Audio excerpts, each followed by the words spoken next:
Bismillah. Assalamualaikum warahmatullahi wabarakatuh. Bismillahirrahmanirrahim. Alhamdulillahirabbil alamin. Wa bihi nasta'inu ala umurid dunya waddin.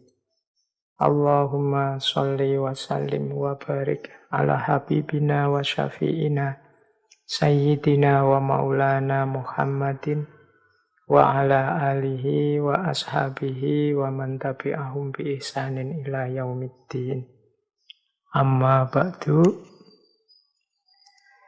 Alhamdulillah teman-teman, akhirnya malam hari ini kita bisa memulai lagi ngaji filsafat kita setelah kita libur kurang lebih mungkin hampir 2 bulan. Kita libur sejak bulan April mungkin ya.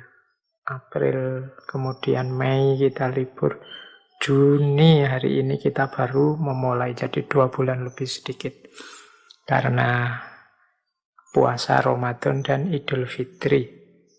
Semoga penghayatan kita, keseriusan kita berpuasa dan beridul fitri membawa barokah, tambahnya semangat kita untuk belajar, untuk jadi manusia yang lebih baik.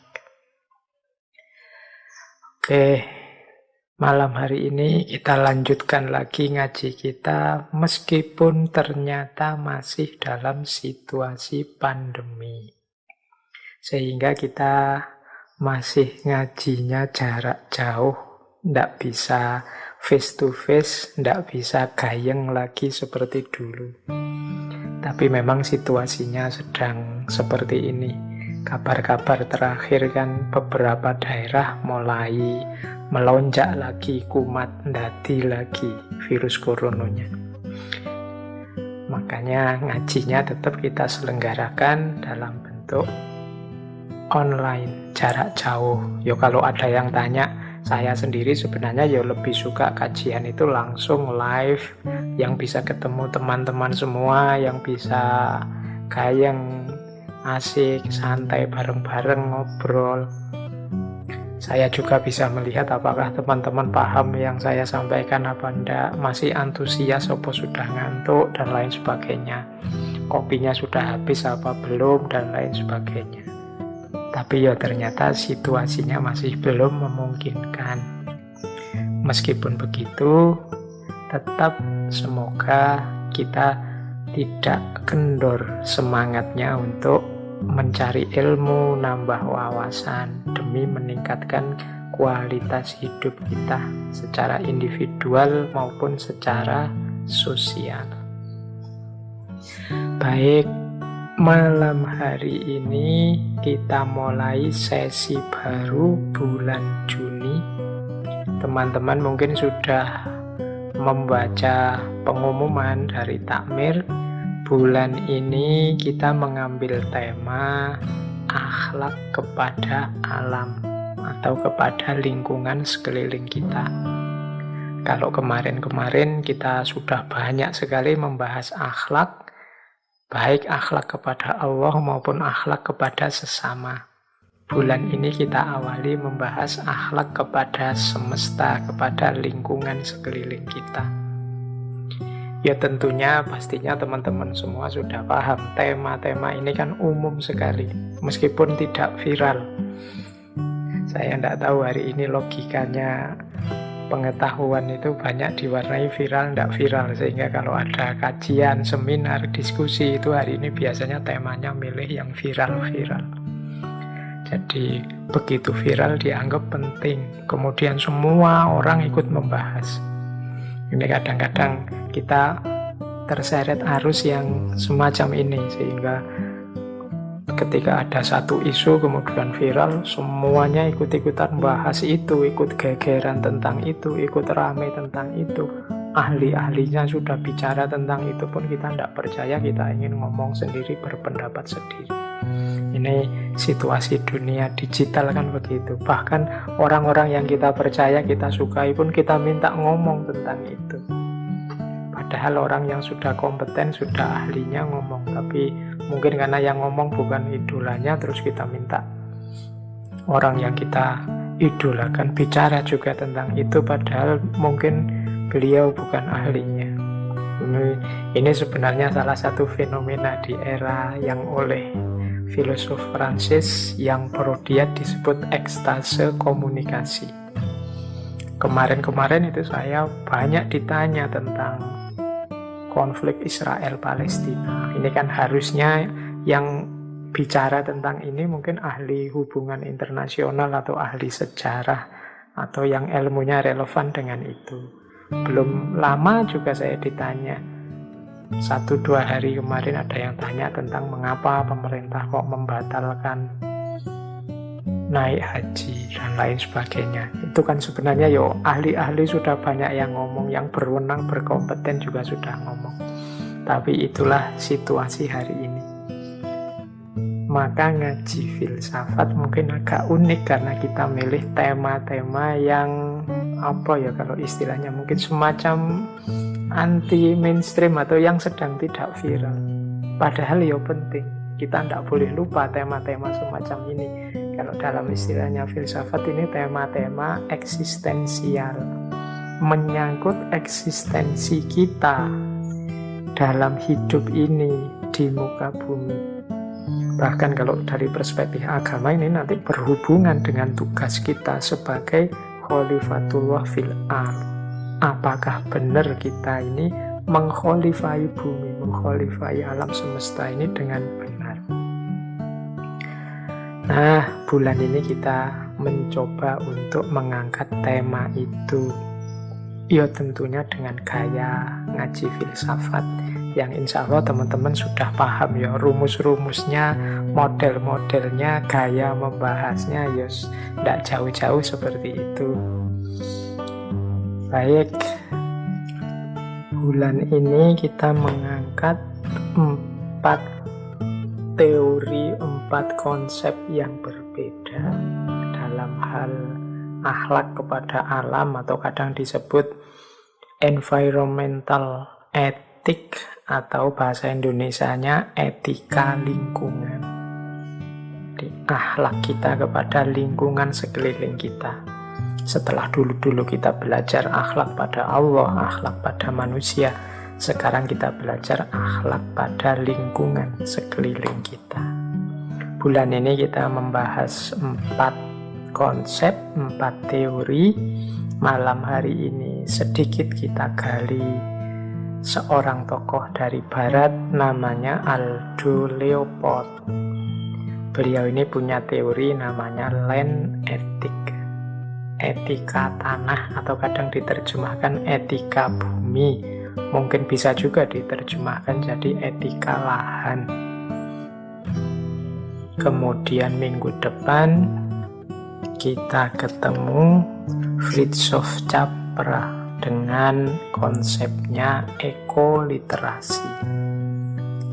Selanjutnya kita masuk ke salah seorang tokoh filosof muslim, Sayyid Hussein Nasr dengan ekosofinya. Konsep ekosofinya Sayyid Hussein Nasr ini bagian nanti dari konsep Saintia Sakra yang dulu pernah kita ulas dalam ngaji filsafat juga. Dan terakhir kita menggali khazanah Nusantara, ilmu-ilmu nenek moyang kita sendiri tentang penghargaan, penghormatan terhadap alam semesta. Saya ambil dari konsep Jawa, memayu hayuning bawono. Jadi itulah 4 tema yang nanti kita gali. Masih banyak tema-tema yang lain, jadi tidak menutup kemungkinan nanti kita ada etika lingkungan atau akhlak pada lingkungan seri 2, seri 3 dan lain sebagainya. Ndak terus-terusan bahas ini, nanti bosan kita sesi-sesi. Baik, ini saya beri pengantar dulu sebentar tentang konsep etika lingkungan ini. Jadi untuk masuk memahami apa sih atau seperti apa sih cara kita menghormati atau bertindak yang etis kepada lingkungan sekeliling kita, ini berhubungan pertama-tama dengan pandangan tentang posisi kita di hadapan alam. Ini tidak semua orang serius memikirkan posisinya di hadapan alam. Kita itu kan tidak pernah mikir serius, kecuali para ahli dan orang-orang tertentu. Kita ini di hadapan alam, di hadapan lingkungan kita ini seperti apa posisinya? Ya dalam sejarah itu, secara definisi, secara teori biasanya posisi manusia di depan alam ini ada 4 jenis. Yang pertama adalah ketika manusia ini merasa tidak berdaya, lemah, takluk di hadapan alam. Jadi mungkin kalau dalam sejarah peradaban manusia memang ada fase ketika manusia ini mungkin karena peradabannya belum berkembang, ilmu pengetahuannya belum berkembang, sehingga dia inferior di hadapan alam.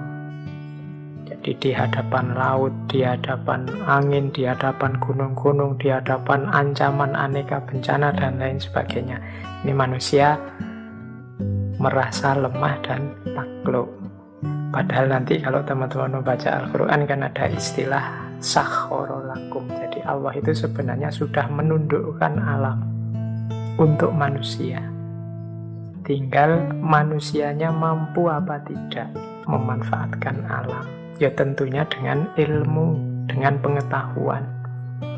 Jadi orang-orang yang inferior, lemah, takluk di hadapan alam ini secara umum bisa disebut ya karena memang belum paham, belum punya ilmunya, belum ngerti ilmunya, sehingga tidak bisa memanfaatkan alam semesta untuk memenuhi kebutuhan-kebutuhannya. Jadi ini versi pertama. Ini kalau di kajian-kajian tauhid biasanya kemudian kajiannya diarahkan kepada, makanya kita harus cari ilmu. Orang yang punya ilmu lah yang bisa tidak takluk di hadapan alam, tidak lebih rendah di hadapan alam, dan orang yang semacam ini yang nanti tauhidnya bisa memuncak. Mengapa? Karena orang yang tidak berdaya, orang yang takluk, apalagi orang yang ditindas, ini kan tidak bisa menomorsatukan Tuhan, tidak bisa bertauhid secara puncak karena dia sedang kalah, sedang dizolimi. Bahkan ada yang bilang dulu itu sampai ada penyembahan-penyembahan terhadap alam, ketakutan sehingga membuang sajen macam-macam terhadap alam, ke laut, ke pohon dan lain sebagainya, itu karena memang ilmunya belum nyampe tentang alam, sehingga mungkin takut dengan laut kemudian membuang persembahan ke laut. Ada teori seperti itu. Tapi yang jelas posisi lemah dan merasa takluk sama sekali di hadapan alam ini juga tidak positif. Yang kedua ada kebalikannya. Ini yang sering dikeluhkan hari ini. Orang mengeksploitasi alam, menguasai alam sedalam-dalamnya, sedahsyat-dahsyatnya, tidak peduli lagi tentang kelestariannya. Ini gaya kedua. Ini juga negatif, berlebihan, bahkan nanti mengancam manusia sendiri. Jadi dari ekstrim pertama manusia sama sekali inferior, kalau ekstrim kedua ini sama sekali superior, bahkan eksploitatif, bahkan destruktif terhadap alam. Ini sering dikritikkan pada orang-orang modern yang terlalu asyik dengan sains dan teknologinya tanpa mempedulikan kelestarian alam. Yang ketiga, posisi manusia yang memanfaatkan alam untuk memenuhi kebutuhan hidupnya. Kalau ini make sense, asal tidak berlebihan, asal tidak jatuh pada kelemahan atau superioritas tadi. Posisi ketiga ini lebih positif. Jadi dari alam kita ambil, kita manfaatkan sesuai kebutuhan kita. Ini posisi ketiga. Ada lagi posisi keempat.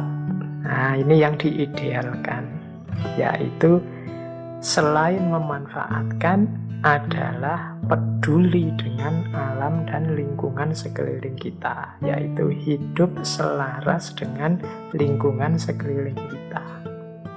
Jadi kita menjaga harmoninya, kita menjaga kelestariannya.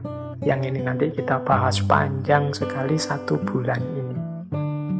Jadi hampir semua nanti teori-teori yang kita bahas ini mengkritik 2 posisi yang pertama tadi, kemudian menyetujui 2 posisi yang terakhir, yaitu mengkritisi sikap inferior dan superior, dan menyetujui sikap memanfaatkan serta menjaga keselarasan dan keseimbangan.